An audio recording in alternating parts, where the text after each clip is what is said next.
Hi everyone, my name is Tatiana and today I'm going to show you two cards that I have made with the new Spellbinders Spectacular Christmas set.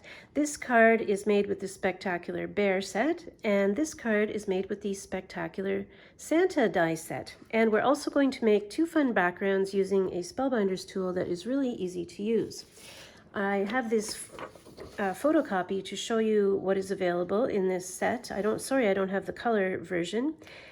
So today we'll be using these two sets, and you can also buy the penguin and there's a cute deer as well. So if you buy the bear die, it's a little more expensive because you get the body, and then if you buy these subsequently, these heads will fit on to the body that is included in this set. Now you don't have to do that, you can just buy these heads separately and just have the head on the front of the card, or you can make it into a full-fledged body and head. Now this set also has the Spectacular Holiday Sentiments available, and that is a stamp and die set that is bought as one piece. And that's the full set. So let's get right on to making the card. Okay, for the background of this card, we're going to start with a 7 by 5 inch piece of white flimsy cardstock. This cardstock can be any color you like because you're not going to see it. We're going to cover it with squares. Then I've selected two colors of cardstock. One of them is Chiffon by Spellbinders and the other one is Poppy.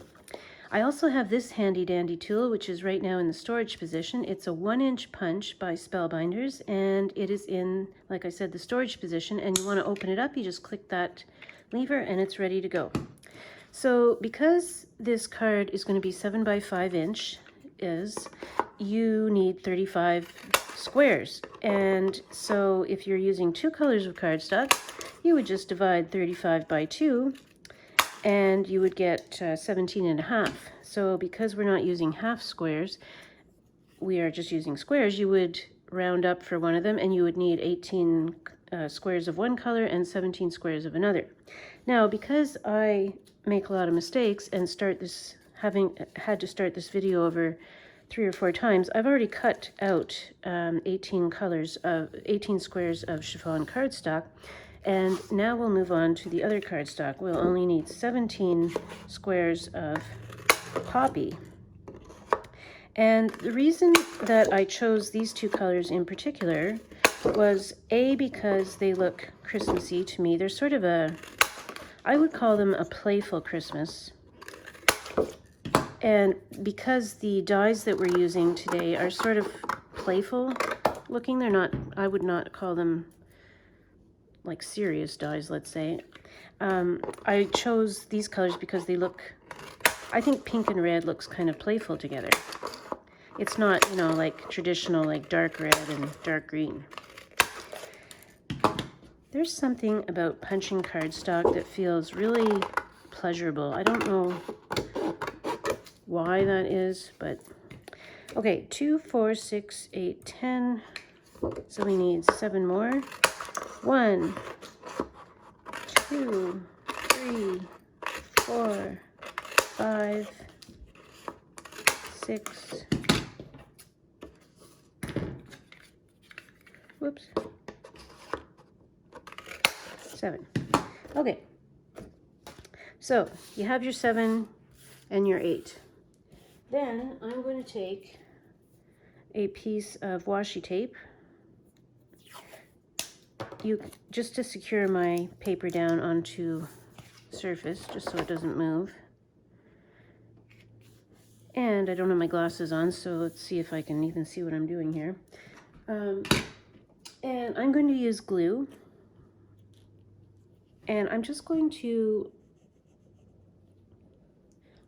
put the glue like this. And then I'm just going to have fun placing these squares one by one in alternating colors across the top.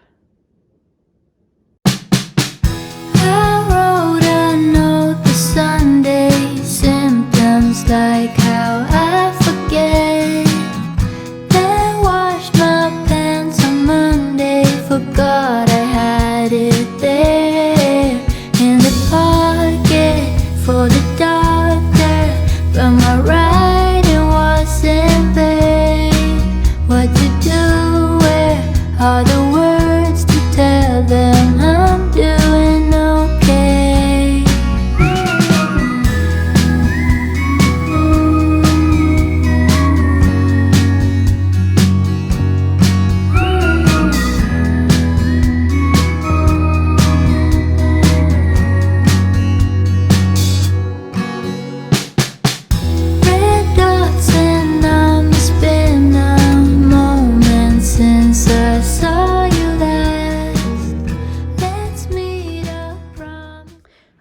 just wanted to show you that we have a 5 by 7 inch card here, and I plan to use this as the background just like that.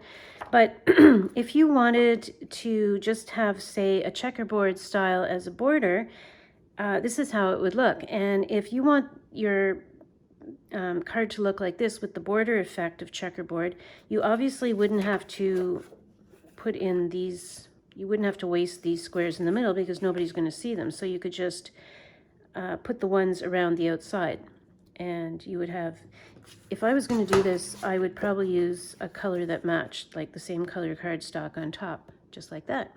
And you could have the border as thin or as thick as you want. All right, I have the pieces all cut out from the appropriate colors from cardstock, and in a daredevil move, I have found this box of flocking in my cupboard, and I feel something was compelling me to use it. I don't know whether this is going to be a terrible idea or not, but we're going to try it. I've had these little containers of flock for years. I have never, I don't think, ever used them. But I'm going to try it because they're, I don't know if you can tell, but they're sparkly. It's not only is it flock, but it's sparkly flock. So I was like, you know what, I gotta try this. I could die tomorrow and have never used this flock, and how tragic would that be? Look at this, I haven't even taken the wrapper off of this. Okay, so we're gonna use white and red. Are there any other appropriate colors here? I could use the black. I think white and red are probably as daredevilish as I'm going to feel like doing today. Okay, so I don't know if you can still buy flock anywhere. I have no clue. I would like a resurgence of flock because I feel like it's something that could be a lot of fun. We're gonna see right now if it's fun or not. Okay, let's just try, before I say too much about flock and how much I love it, let's just see if I love it at all. Okay, so we're gonna take Santa. Oh, wait a minute now. Okay, so I have to be careful about where I put the flock on the Santa. But the nice thing about Spellbinders dies is, as you can see, there are lines for where you're going to place the pieces. So I'm going to avoid all the areas where there are lines, and I'm going to flock the rest of the areas. So in other words, that's this area, this, and this. So I'm just going to use my finger to move the glue around all over the sections of the die cut that I want to have flock on, and then pour the flock over, which is actually fairly easy. And you don't have to press the flock into the die cut at all. You just make sure that the glue is covering every area that you want covered with the flock. And there actually is a section at the very end, the left hand, I forgot to put flock on, but I don't think it's really noticeable, and I'll probably just go back and add a little bit of flock later.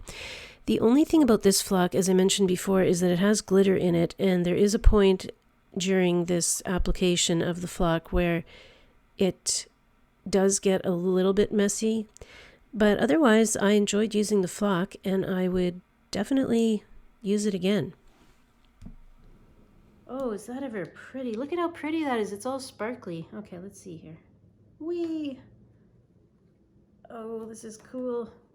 Oh my gosh, that's so cute! I had a feeling this was going to be good. Okay.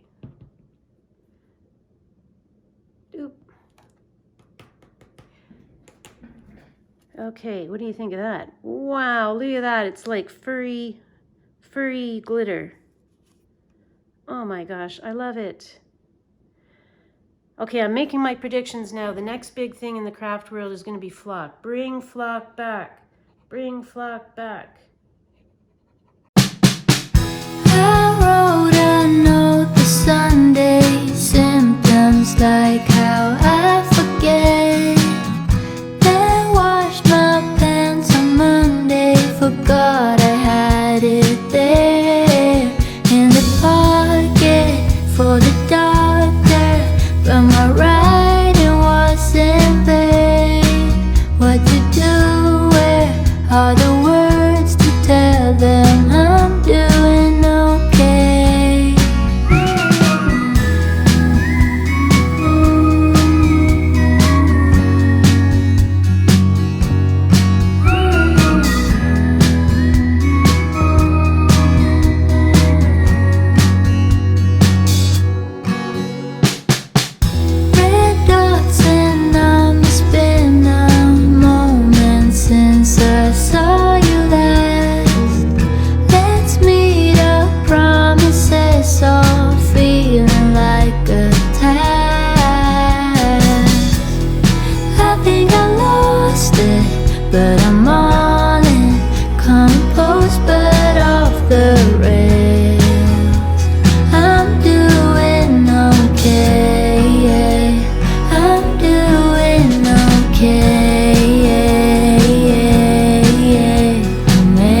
the brand I do have for a no name. I'm doing okay. I'm okay.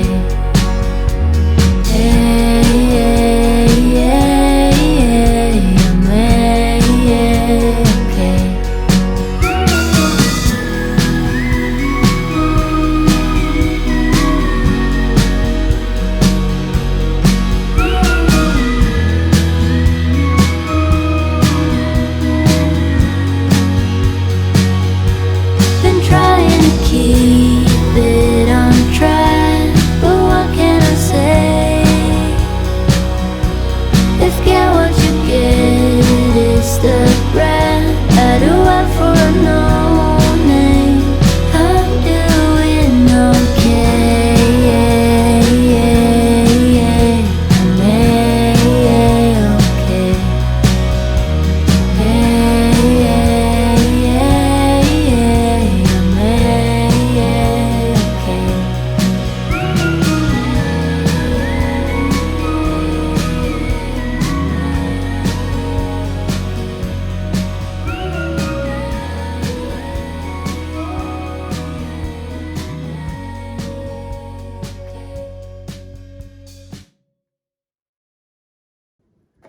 We'll just put a little bit of glue around here.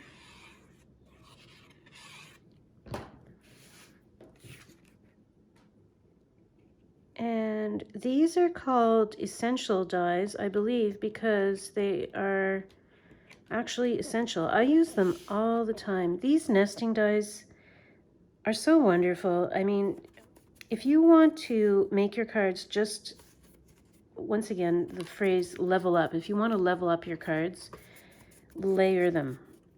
Have like 3 to 4 to 5 to 6 to 7 to 8 to 9 layers on every card, and you can't go wrong. I wrote a note the Sunday, symptoms like how I forget, then washed my pants on my... Okay, so here's our little Santa. As you can see, he's very glittery. His beard is not glittering as much as his suit is, but I assure you that in real life he is actually glittering. And I think I'm going to turn, like, we could put him this way, but I think it's just some added playfulness if we sort of rotate him a little bit.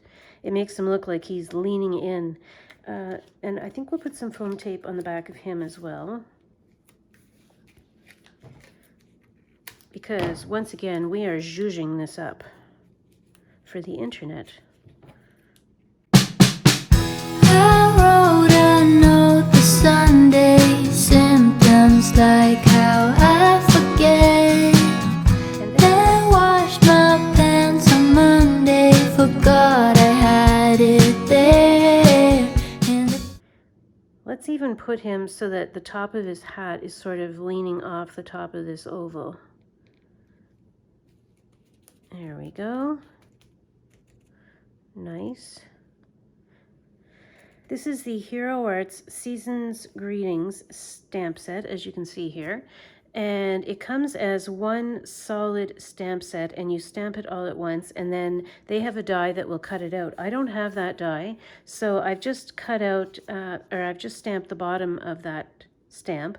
And we're going to use the Happy Ho Ho Holidays sentiment, and I'm just going to cut that out quickly on my machine here. I wrote a note the Sunday, symptoms like how I forget, then washed my pants on Monday. Okay, so we have our sentiment, and we have our card, and I think we'll just place it kind of crooked like that. All right. You know what? I am honestly a disaster waiting to happen on camera. I just cut myself with my scissors. All right, let's just pretend I didn't do that. And let's go to the opposite side of this card where I stamped in a fashion that was not good, and it made it really fuzzy. So that's why that's the back side of that. And let's place this right here. And for the other card, I used peridot and fern colored cardstock, and I cut the ovals in 2 different sizes than I did from the first card, so that it made a thicker border around the circumference of the oval, which I thought looked a little bit better. And so I'm just going to place the bear down with some foam tape, and the bear I'm going to put straight instead of crooked. And the sentiment I outlined with a gold metallic pen. And then I got busy with some sequins that I got from the Spellbinders Advent Calendar from, I think it was last year. And in this case, I felt like more was better, so I put a ton of them all over the card. And I have to say that I'm very much looking forward to the release of the 2026 Spellbinders Advent Calendar, which usually happens, I think they release it for pre-order in August or September. And I've already got mine ordered with my local scrapbook store, so I'm looking forward to that. And this year I will be making videos in advance, as I promised myself, so that I won't be doing them till 9 o'clock at night in the month of December. So thank you very much for watching, and I will see you in my next video, which will be coming up soon.